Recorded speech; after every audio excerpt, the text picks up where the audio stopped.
Take me back to LA. Take me back to LA.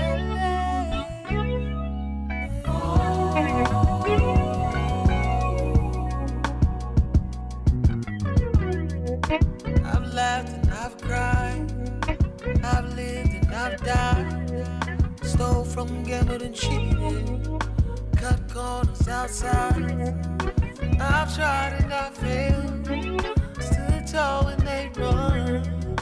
I fought a cold war in the dead of hot sun. KBLA, Talk 1580, taking you all the way back to LA. I'm so pleased to introduce the supervisor for the 2nd District here in LA County. She serves on the Board of Supervisors. She's also the daughter of parents who were public servants, a third-generation Angelino. Now, that's a rare thing. So she understands this community and the vital safety net LA County provides to millions of families. She's committed to ensuring that all the residents can thrive.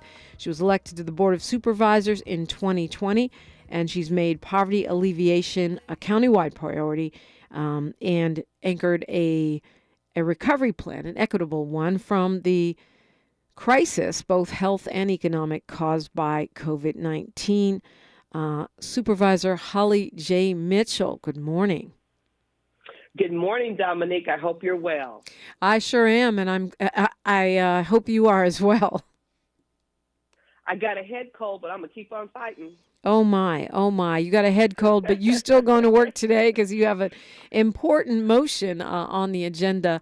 And you started off with our health, so we might as well go right there. I mean, we talk about Martin Luther King Community Health Center.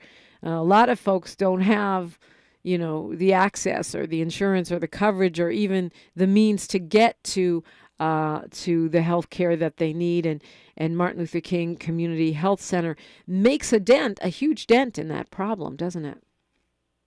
It really does, and I'm so proud of the work that they're doing really on that entire campus, but particularly MLK, Community Hospital has really kept, I think, Dr. King's dream alive because it continues to stand in the gap for far too many of our family, friends, and neighbors who live in health deserts and really don't have appropriate access to preventive health care or emergency health services.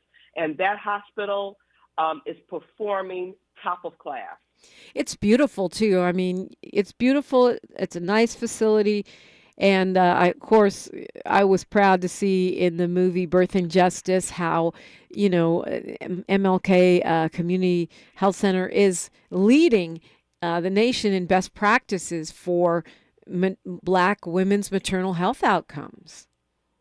I, like you, could not have been more proud. Our California Attorney General ranked the hospital among the top scoring public and private hospitals in the county for its compliance with something called the California Dignity in Pregnancy Childbirth Act, which I actually authored when I was a member of the California State Legislature.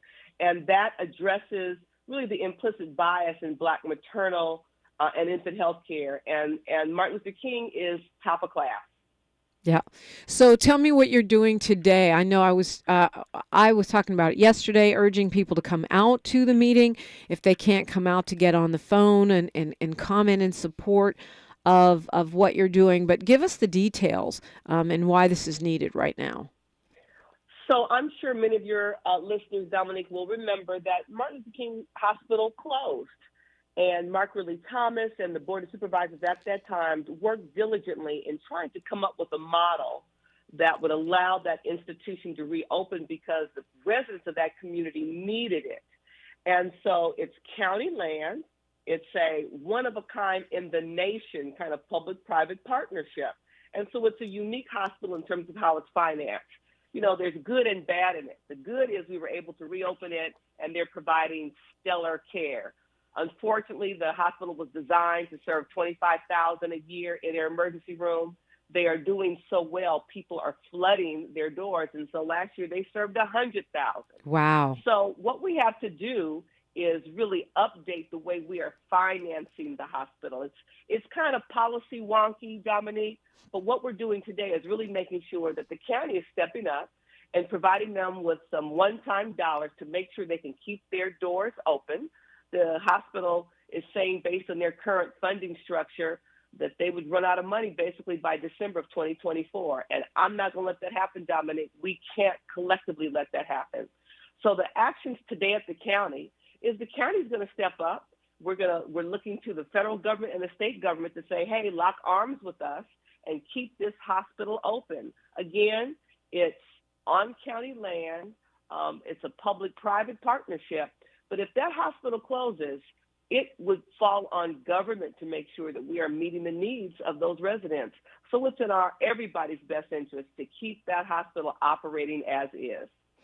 Yeah, that's right. And we have enough folks already, on the streets or on the verge of being on the streets who are not accessing any health care at all and get into that spiral of not being able to re-enter, the working world and in the mainstream of society. Exactly. And the good news is the hospital is producing top quality services. It's gotten awards. There's a federal kind of ranking that kind of gives, hospitals, grades, quite frankly. And the hospital is doing better than most private hospitals across LA County. So it is an amazing asset. I am so blessed to represent them. And again, the actions we're taking today will put some Measure B dollars. Measure B is a measure that the voters passed many years ago to help us make sure that we maintain important critical healthcare services in the county. So we're going to take some Measure B dollars. We're going to give them extra time to pay off a loan they took from the county. Just a few, financial support to keep them operating while we still work on the federal and state government to come in and help us. So when you say they might not make it past December 2024 without these dollars, you also said it was a one-time allocation or a one-time adjustment to the loan payment and the wonky stuff you referenced. Does that mean we could be facing this again, or do you think there are other, because I know this is a hospital that treats a lot of people that don't have insurance and don't have money. So it's, can we create a sustainable model, I guess is the question. That's a great question, and really therein lies the problem. Many hospitals balance their books on caring for medically indigent, people with no insurance, Medi-Cal recipients, and private pay. Well, frankly, Martin Luther King Community Hospital doesn't get private pay patients. And so they are doing God's work, if you will, by providing care to the medically indigent. And Medi-Cal, while it's an important benefit, and I fought my entire elected career to support, to make sure we expand access to who can get Medi-Cal, the Medi-Cal reimbursement rates are very, very low. Yeah. That's another area that hopefully my partners at the state government and our federal government will understand. If we want providers in underserved communities to serve Medi-Cal patients, we have to reimburse them at a rate that's competitive.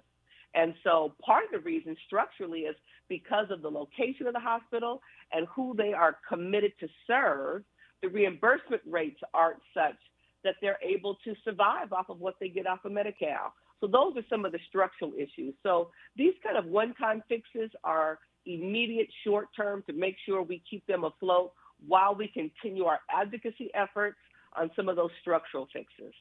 Yeah. So, so you don't let the whole thing fall apart while you're trying to figure out how to shore it up on a long-term basis. Which is completely in alignment with the big picture of healthcare in this country, right? If we don't get to Medicare for all, we have these built-in inequities that make, as you say, some communities end up being healthcare deserts. I caught on the news last night the U.S. Senate candidates debating right here in Los Angeles last night. And there was lots of conversation about health care for all and Medicare for all. And even if we could get the Medi-Cal reimbursement rate up to the Medicare in reimbursement rate, we would be doing much better than we are today. So there's lots of things like that we're working on. Dr. Elaine Batchelor, the amazing CEO, the committed CEO of Martin Luther King Community Hospital, is a wonderful advocate. I think she'll be in our hearing room today talking about the good news that's happening at Martin Luther King Community Hospital, and she's spreading that news, really all over the country, but particularly at our state, making sure our governor knows and the federal government knows. Health and Human Services Secretary Javier Becerra toured the hospital about 3 months ago. Our junior senator from the state of California, Senator LaFonza Butler, toured with me 2 days after Christmas. So we are doing our work to make sure our federal partners know about the hospital, they see it, they feel it, that they literally walk through this emergency room. Walking through that emergency room is really something else, to see the way they are creatively triaging, treating patients with dignity, and yet they are treating 4 times the number of patients that the hospital, the emergency room, was physically designed to treat. They've got tents in the parking lot. They are doing it all. And, Dominic, during COVID, they were one of our top performers. They're a brand new hospital. They had the wonderful infrastructure in their hospital, but they literally turned the gift shop and other public spaces, the chapel in the hospital, into rooms so they could serve the patients who needed them. Wow. They stepped up in a powerful and meaningful way, and we have to step up for that hospital. Yeah, we can have nice things, and we need to protect them when we get them. We need to protect and them. Dominique, yeah. In this instance, we do have a nice That's thing, right. And we're going to keep it that way. That's right. I want to talk to you, when we come forward, I want to talk to you about what's next for you. I want to talk to you about climate justice. You were at our launch, and I know this is not your launch. You've been working on climate justice for a long time and why it's important. We'll look at all that when we come forward with LA County Supervisor for the 2nd District, Holly J. Mitchell, exclusively on KBLA Talk 1580. She's reclaiming her time on KBLA Talk 1580. More First Things First with Dominique DePrima when we come forward. At KBLA Talk 1580, we do Black history every single day. In fact, as the only Black talk radio station west of the Mississippi, we are Black history. Our annual Black History Month luncheon is fast approaching, and we want to be sure to give you ample time to get your company, organization, church, or group to join us at this year's celebration on the last day of the month, Thursday, February 29th at noon. Last year, we honored iconic local Black media personalities, including Pat Harvey, Jim Hill, Mark Brown, Beverly White, Sandy Banks, and Pat Prescott, and raised $20,000 in scholarships. This year, we're honoring Black Hollywood creatives who have used their artistic genius as climate justice champions. At this year's luncheon, we will be showcasing and sharing their inspiring work on our big screen. Plus, a scrumptious meal, live music, great company, and lots of fun with your favorite KBLA Talk 1580 hosts. So contact us today at info@smileyaudio.com or call 323-290-4690. That's info@smileyaudio.com or call 323-290-4690. We hope to see you Thursday, February 29th as we close out Black History Month. At KBLA Talk 1580, we've got your Black. Get deals on what you need during MVP's bonus days at Lowe's. Right now, save $250 when you buy a DeWalt 12-inch sliding miter saw and adjustable stand together. Plus, save $710 on an LG kitchen suite and earn 3 times the bonus points on all LG appliances. Because Lowe's knows savings, Lowe's knows pros. Selection varies by location. While supplies last. Discount taken at time of purchase. See sales associate for details. Bonus points calculated before tax and fees after applicable discounts of any. Valid 1/15 to 1/26. Subject to change. You're all set with your Medicare prescriptions, Mrs. Brown. This is not just low-cost copays at Walgreens. I can actually help you set up 90-day refills if you want. This is having a partner you can trust. Get low-cost copays, 90-day refills, and delivery from your neighborhood Walgreens. This is being independent. Together. Walgreens. Restrictions apply. For details, see walgreens.com/pharmacy. The conversation continues right now with Dominique DePrima on First Things First. And we're talking with my supervisor, actually. She is over the 2nd District of LA County. and she is Holly J. Mitchell. The board meeting is today at 9:30 in the morning, so I appreciate your spending time with us when you're about to go introduce an important motion. And if you go to the Board of Supervisors website, bos.lacounty.gov/board-meeting, or just go there and look for the board meeting and click on it, it'll show you how to call in, how to listen by phone, and you can also go to the actual Board of Supervisors meeting in person. A lot of folks are calling for us to go out there, Supervisor Mitchell, and support your motion today to save Martin Luther King Community Hospital. Does it make a difference when we show up, when we call, when we write? Oh, Dominique, it absolutely makes a difference. It is so important that all of us are engaged directly in our democracy, that you see democracy at work. I invite people all the time to come out to the Board of Supervisors, to be, in the audience, to really watch us and understand us. And I understand it can be confusing sometimes. And, frankly, it's going to be a very long board meeting. This is agenda item 10, I believe, if I remember correctly. So we go in order. People are allowed to provide public comment right after the agenda item. You don't have to wait to the end of the board meeting. That's for general public comment. So I know sometimes it's hard for people to try to find parking downtown, take off work.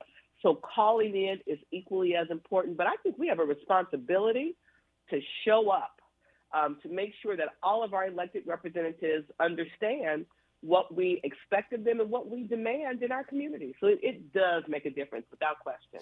And that's the Kenneth Hahn Hall of Administration, 500 West Temple Street, Suite 383 in downtown Los Angeles. But go to the bos.lacounty.gov. You can get all the info, how to call in, how to show up, and how to comment and all that good stuff.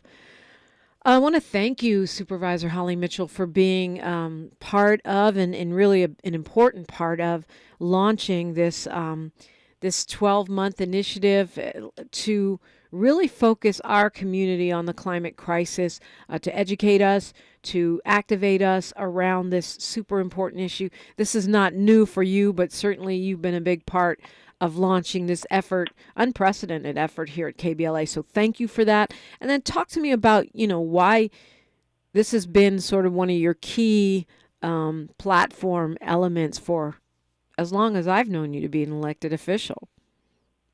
And I was so proud to be a part of the launch, the whole, tagline, climate is king, and launching it right there at the Martin Luther King statue in our very own Kenny Hahn Park in our own community was so powerful, and I was glad to be a part. As we've talked about health and health access, environmental justice, climate justice disproportionately impacts our community as well, which is why it's been an area that I have fought for. As a member of the Board of Supervisors, I also serve on a regulatory body called the South Coast Air Quality Management District. And it's a regulatory entity that really tries to control and limit, particulate matter that's in our air, acknowledging that communities that live adjacent to high polluters like freeways and the ports and railways have to be protected, quite frankly, from the pollutants that industry, creates. And so we have to really create a sense of checks and balances and not just let them, run amok in terms of polluting our air quality. So for me, serving on AQMD, fighting for environmental justice and climate justice is an integral part of what I'm supposed to do as a policymaker, but also elevating these issues as they relate to communities of color and disadvantaged communities. Yeah, and I mean, you've also spearheaded reining in these oil wells, which dot our parks and communities in a way that you don't see in too many places. I was very proud early in my career in the state legislature to introduce a couple bills that failed. Sometimes you have to stumble before you can walk, to really try to eliminate something called hydraulic fracturing in our community, and to limit the number of oil wells that we have to live close to. And so once I got to the Board of Supervisors, we carried a motion to eliminate oil drilling as we know it in LA County. It won't happen overnight. It's a process. We've got to make sure that people who work in that industry have an opportunity to transition into other kinds of jobs. But we're getting there, and I'm very proud of that work. You know, I also serve on the Metro Board, and so it's also about personal responsibility. So I cracked everybody up, Dominique, when I chose to ride my bike in the MLK parade on the holiday, because the point was, and I said, you know, climate is king. And if we all get out of our cars one day a week and, you know, take Metro, go Metro, walk or ride our bike, we also have a level of personal responsibility to improving air quality. So I'm trying to cover it on all bases, from the policy making end, including changing my own personal behavior. Love that. Yeah. And if you're going to the west side, it's really a lot faster to take Metro. Have you endorsed in that Senate race? You brought it up. Congresswoman Lee will be joining us in the final hour of the show today. And, of course, we saw the debate last night. Have you endorsed? I have not endorsed. As I told Congresswoman Lee, I'm really proud that on behalf of the Black community, she stepped up to talk about that there are no Black women in the U.S. Senate. And I've been a part of Higher Heights and a number of organizations across the country that are encouraging and supporting Black women to run. I have not endorsed in that race as of yet. Is there anything you're tracking this election, which is like really looming and basically right in our face, that we should be tracking, that you want us to pay particular attention to, aside from your own reelection, which you know? You know, I'm so glad you asked. You know, when I talk to, like, even my own son, 23, and I say, like, this is the most important race of your lifetime, and he says, you realize you said that the last 3 election cycles? And I said, I know. I hear myself. However, when you looked at that debate last night and you saw the amazing, from my perspective, Democratic candidates we have to choose from, when you look at this national presidential, and when you look at what's happening in this country, going back to January 6th, a couple years ago now in the U.S. House of Representatives, our democracy absolutely is at risk. Yeah. And so it's important for people to be aware. You know, sometimes people forget, for presidential election years, our primary is in March. And so our primary is like, you know, less than 2 months away. So now is the time for people to pay attention. There will be a proposition on the ballot, Proposition 1, that Governor Gavin Newsom is advocating for, that I have endorsed and fully support, that helps us raise additional resources to help those members of our community who are suffering from mental illness, as well as additional resources to build appropriate housing. So Proposition 1 is important. I hope people will vote up and down the ballot. Yes, I'm up for re-election. It's hard to believe it's already almost been 4 years. It's really hard to believe. Oh, my goodness, yeah. I know it. But, you know, we get 4-year terms, and the systemic issues that I am fighting to correct, from systemic racism to health disparities to building affordable housing for our community, those aren't kinds of changes you can make in just 4 years. So I'm hoping the voters will see the work I've done the last 4 years and give me another opportunity to continue the good work we've started on behalf of the 2 million people they call the 2nd District home. Wow, that's like a whole state. In some states, is there, you know, if we want to volunteer or maybe contribute or do more than just vote for you, you got a website you can share with us? We do, hollyjmitchell.com, hollyjmitchell.com. And we're actually doing our campaign kickoff this Saturday, the 27th, right in our community at Jim Gilliam Park at noon. Mayor Bass will be there to help kick me off. Our very own Congresswoman Sidney Kamlager-Dove, and a number of labor unions and civic organizations and Democratic clubs, and just good old-fashioned neighbors and people who want to help the 2nd District continue to be the amazing asset we know it is, like we talked about the hospital, yes, and want to help me fight for it every day. So again, this Saturday, 12 noon at Jim Gilliam Park. And I love that you're kicking it off in Jim Gilliam Park. You've got a huge district. You could have found a swanky spot. Not that Jim Gilliam isn't swanky. I worked there for 2 summers, but it's definitely not, you know, doesn't get the love that it could. So I think that's so excellent that you're launching your campaign in Jim Gilliam Park Saturday at noon. Everyone's invited? Yes, Absolutely. Come on out. We all can get yard signs. We'll be signing people up for volunteering. And people can come out and actually fill out postcards that you can send to your own neighbors about why you are choosing to support Holly Mitchell's reelection. Oh, I love that. Nobody gets like real letters anymore, so that'll be fun. It's better than a campaign mailer for sure. Yes, exactly. Well, Holly J. Mitchell, good luck to you. I know you don't need it. You have a lot of love in the community, but I know we never take anything for granted. Absolutely. And Dominique, thank you to you and Tavis and the entire family at KBLA for keeping us in the know on important issues and events going on in our very own community. I appreciate you.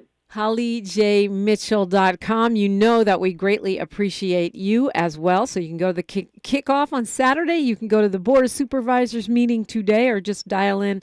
Supervisor Holly Mitchell, thank you so much for being with us. Thank you, Dominique.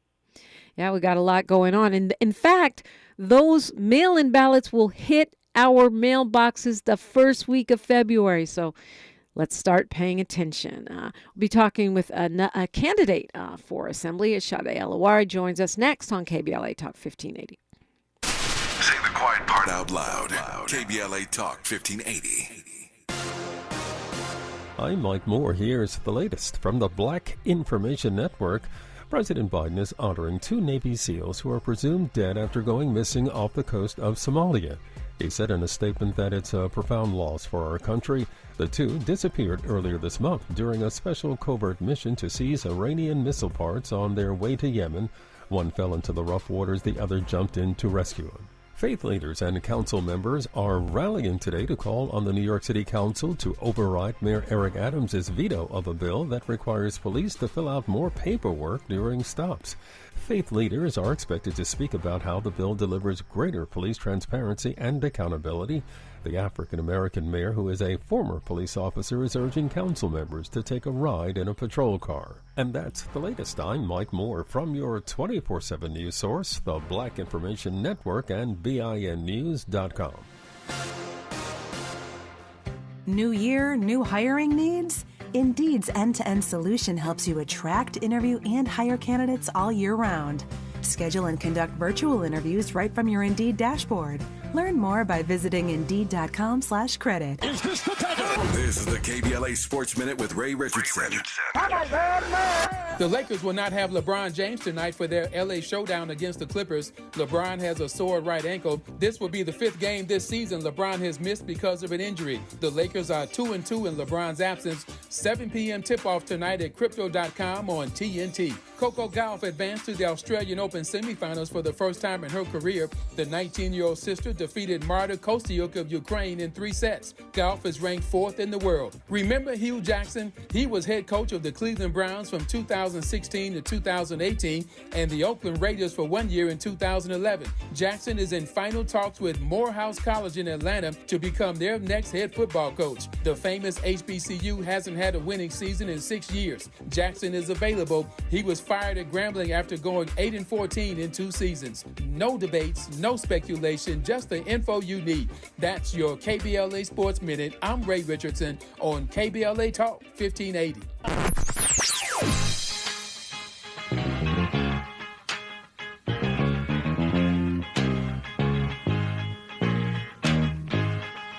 This is KBLA Talk 1580. Talk radio. That's music to your ears.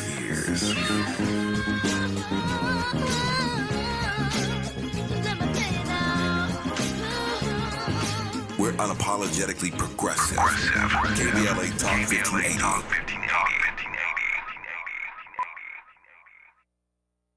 What's up? I'm Danelle Riley, FAMU alumni and creator of the HBCU Culture Shop. I am so proud of my new partnership with Black Beyond Measure and Target.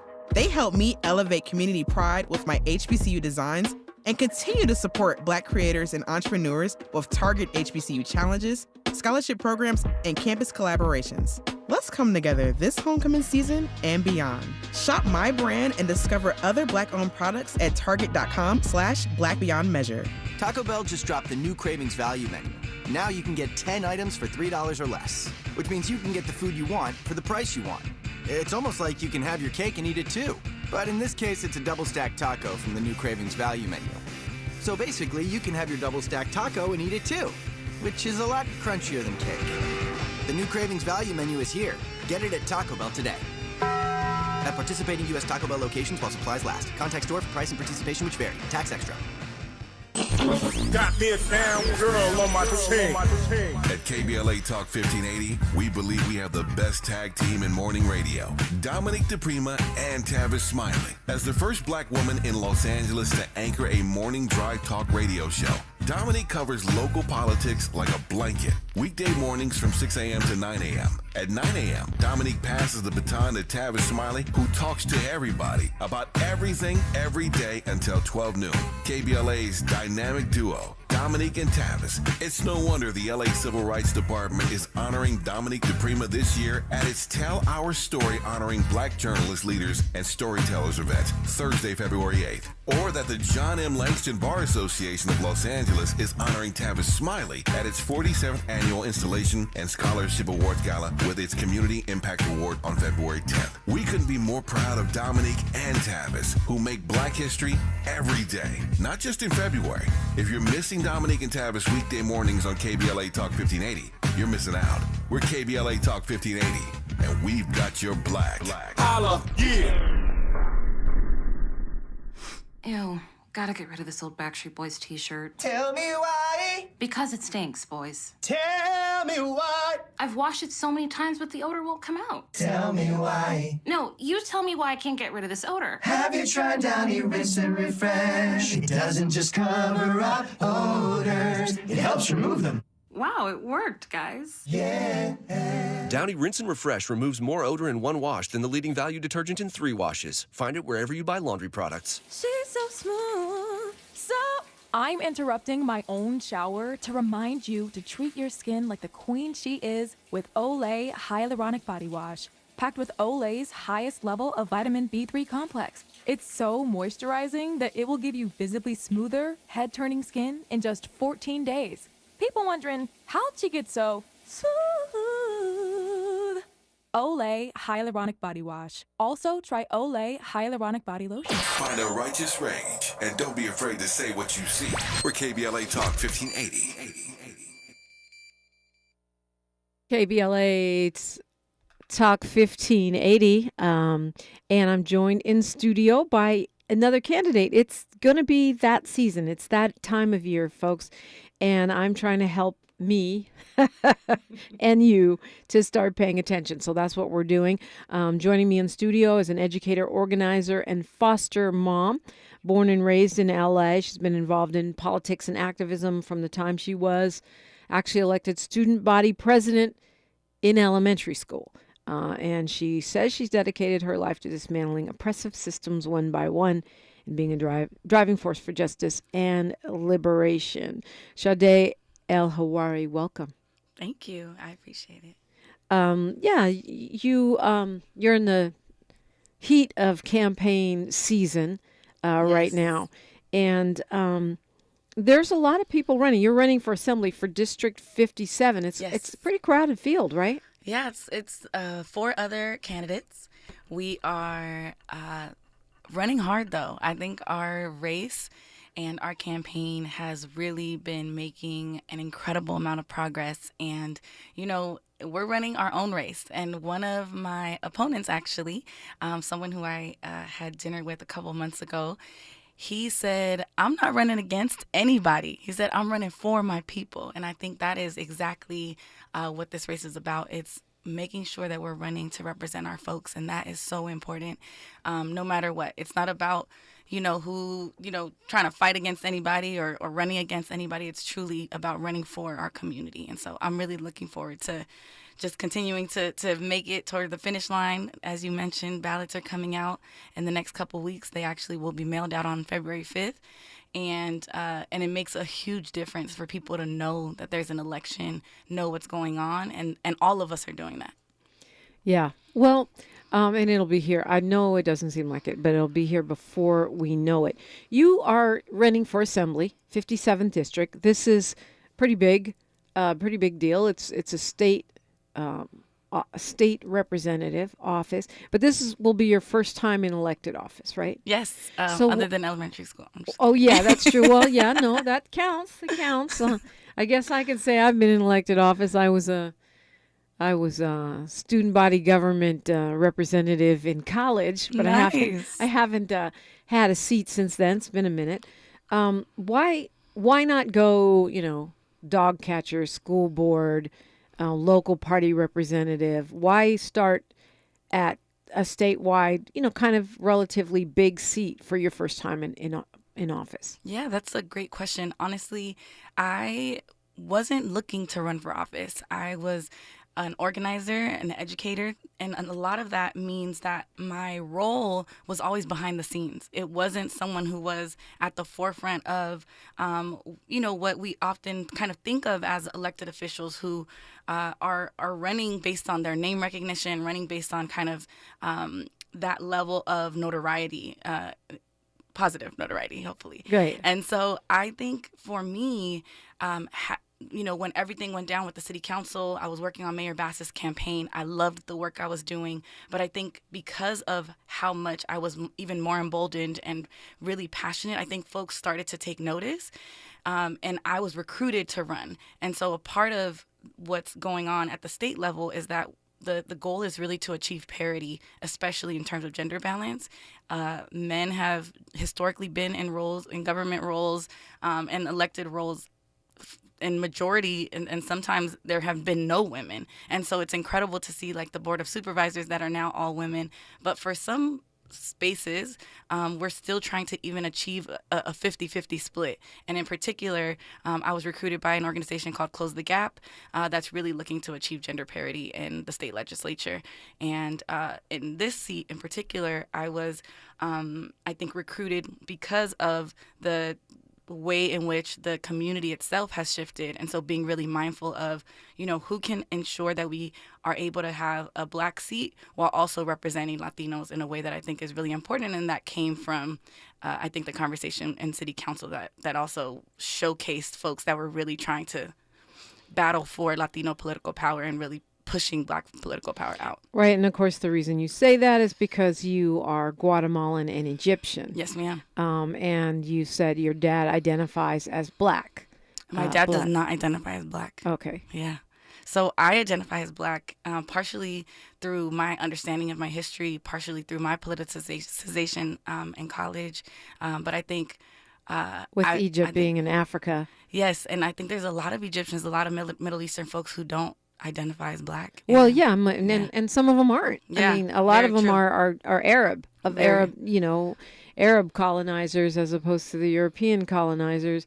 And that we can do a whole other show on that, just because, the time I spent in Tanzania, I learned what a huge percentage of the Arab populations probably do have African, phenotypically sub-Saharan African blood in their veins. But that's another show for another day. Yes. How was that received by your dad then? You're like, well, I'm Black, and he doesn't see himself as Black. That's such a great question, honestly. I think that, growing up, I grew up in a very Latino neighborhood as a young person. Right. And I didn't really understand my Egyptian side, with the exception of my dad was Muslim, and we didn't celebrate Christmas, and my grandma wore a hijab, and I always thought something was a little off about that side. I didn't understand that it meant that, my dad was from this other place and culturally what that meant. And so in a lot of ways, I just really kind of honed in on my Latina identity because everybody spoke Spanish. We're in California, we're in LA.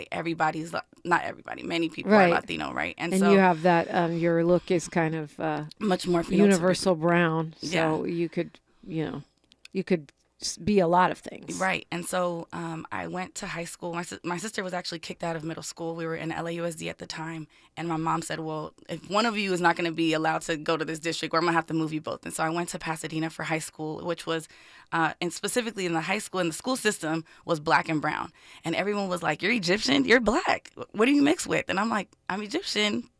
Black? Like, they're like, yeah, you're African. And I'm like, yeah, I know I'm African, but my family, they're not Black. Like, phenotypically, they don't necessarily fit into that box. And I got a lot of I feel like people who would push me to like really learn more about my history, my background, what that meant. When I got to college, I was actually part of the class of 96. So there were 96 Black students out of the entire 4,500 student class, freshman class. And again, folks were like, "You're one of us." And I'm like, "Yes." But I think there has to be, like, I have to be very clear. Like, I would never want to misrepresent who I am. My family looks like this. This is what this means. And the more I learned about myself and my history, the more I learned about Egypt and ancient Egypt, the more I understood that a big part of what happens in all of history is erasing as much as possible the understanding of Blackness, especially when it comes to positive impacts that we've had. So ancient Egypt being the in so many ways, right, the bedrock of civilization, of this understanding of all these inventions, all these incredible discoveries. And no, these aren't Black people, according to the world, right? Ancient Egypt, are you sure it was Black? That's what they think. And I think it's just so important to be really mindful about taking that narrative back, recognizing that in my family, I have been able to help shift some of our folks, but overall, I think there's still such a stigma around Blackness in the world. It's the Black diaspora, like that's white supremacy. And then so that's a big part of but you also are an organizer with Community Coalition, which is famous for that. It's in the name, coalition. Right. Black, brown, and everybody who is residing in South LA and has justice values is welcome in that organization. Absolutely. Tell me what role that plays in, not just in your identity, but in your advocacy across different ethnic groups. Yeah, so Community Coalition actually does a race retreat every year, every few years, maybe every 3 to 5 years. And they actually shut down the organization for about a week. And the entire organization goes through a kind of learning of race, a deepening of our understanding around, race as a social construct, but also in terms of the social and historical context of race in the United States, what that means, especially for Latino and Black folks in a space that's really trying to push for solidarity, understanding that coalition piece doesn't happen on its own, right? It doesn't happen spontaneously. You have to do the work. You have to put in the work to really understand and push in a way that I think grounds us in the work to really work together. And so luckily, I was actually introduced to Community Coalition because I had been such a student activist. At UCLA, I was part of the African Student Union, which everyone was like, of course you're welcome to the African Student Union. You're Egyptian. Like, there's no question there. And then I started to really get involved. When I went to Harvard, I was part of the Black Student Union, and folks were very much like, Sade, of course, Sade. And I think there was a part of me that always wanted to say, but let me explain. And they were like, nothing to explain. There's nothing to explain. We know who you are. We know what that means. We know that you understand. And so in a place like Community Coalition, when we go through a race retreat, you talk about your story of self and being able to deepen even that, right? Like, I think my own understanding of my identity has also been impacted by things like being baptized at a Baptist church here in South Central by a Black family, And at the time, right, again, I talked about I didn't necessarily identify in that way, but it really shifted my understanding of, wow, like, why I felt so much comfort, so much of a level of affinity that I think, you learn as you grow up and you understand your own story and what kind of shaped you. And so I think Community Coalition absolutely helped me to understand the piece around solidarity in a way that is how I've built who I am, my career, and really my identity in a lot of ways too. Talking with Sade Elhawary. She is in the race, in the hunt for the assembly seat for the 57th district. When we come forward, I want to talk about how these coalition politics, identities, cultural informations, how they infuse into policy and how they infuse into your outlook and your plans for the 57th should you be elected. That's next on KBLA Talk 1580. More of First Things First with Dominique DePrima when we come forward. COVID-19 renter protections are ending for City of Los Angeles tenants. Know your rights and these 3 facts. February 1st is the deadline to pay rental arrears for rent owed from October 1st, 2021 to January 31st, 2023. Residential tenants cannot be evicted without a reason or just cause. You have 5 days to respond to an eviction notice from the court. Learn more at housing.lacity.org. That's housing.lacity.org. Be informed. Be protected. Be at home. When you use Bounce dryer sheets and your clothes look amazing, it's the sheet. Less static in your life? Yeah, it's the sheet. Smelling fresher than ever? It's the sheet. Oh, so soft fabric? Ooh la la. It's the sheet. Less wrinkles on your clothes? You know it's the sheet. Bounce dryer sheets. More freshness, more softness. Less static, less wrinkles. It's the sheet. At Charmin, we heard you shouldn't talk about going to the bathroom in public, so we decided to sing about it. When you're rolling Charmin, ultra soft on the potty. Less is more, so roll it back, everybody. Charmin's irresistibly soft and hella nice. The grip is always soft. It's our party vibe. She's cushioning things so our cheeks feel flat. So what? Every booty wanna touch the sky. Charmin Ultra Soft is irresistibly soft and more absorbent, so you can use less. Enjoy the go with Charmin. Don't settle for bumps, ingrowns, and itch due to dry skin.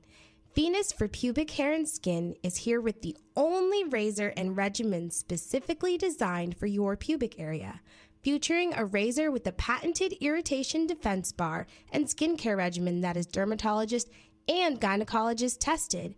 Venus helps protect your pubic skin from shave irritation. Visit GilletteVenus.com to learn more about our full regimen of products. Hey there, Los Angeles. This is James Lucky Jr., publisher and editor of Los Angeles News Observer.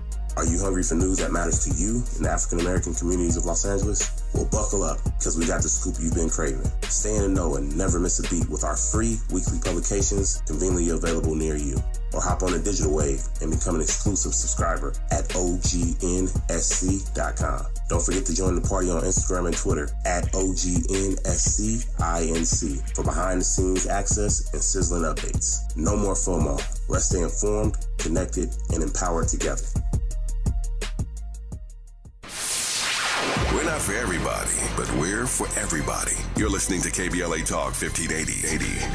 Sade Elhawary is my guest. She's running for the Assembly District 57, an open seat, which is why I guess there's 4 major contenders for it.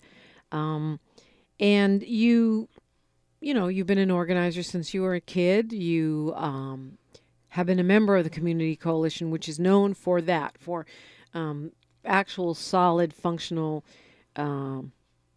solidarity between different groups, particularly Black and Brown. I myself was on the board of that organization for many years, so I'm very familiar with it. And you talked about intersectionality at the top of this conversation in terms of what it takes to hold on to seats, what it takes to be able to fully and deeply represent a community that is no longer majority Black.